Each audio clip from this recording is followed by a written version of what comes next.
Okay, so last time when we met, I said that scientifically, that science itself shows that there is thus far no indication of some kind of gene that justifies the verse, the saying, I'm born LGBT. God made me this way. There's no scientific evidence that points to that.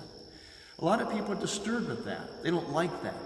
They want it to be found that a person is born this way. Why is that such a big thing? If someone, for example, is born blind, do we then say, well, okay, because they're born this way, they can walk out in front of traffic without assistance, fly an airplane, get behind the wheel of a car, drive the car? We would say, no, they can't do that. Why? Are we blindophobic? No, we know that that would not be good for them. It would hurt them and would hurt society.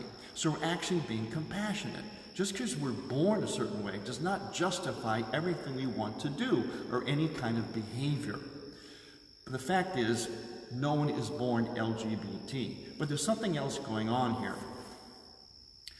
There's an LGBT ideology, see, big word, ideology, and there's persons who struggle with LGBT. I added the Q. What's going on is this ideology is trying to use these persons, and using is never compassionate. Using is evil. It's trying to use these people by saying things like, oh, they're born this way, God made me this way, because it's trying to dismantle God's order of creation. It's trying to mock God. See, that makes God kind of stupid, like some kind of sinister practical joker. He gives you a male body, but you really should have been a woman. That would make God out to be a jerk, mistaken, silly, some kind of a practical joker. It also wants to dismantle God's order of creation, which is based upon complementarity, which is reflected here in the church, the liturgy of the church, the teachings of the church. And by the way, the teachings of the church doesn't make up teachings, doesn't make up stuff.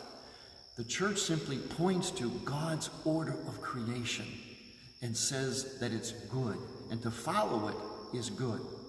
Now we're going to talk about other related topics. This idea of predisposition versus predetermination. A lot of people are confused about that.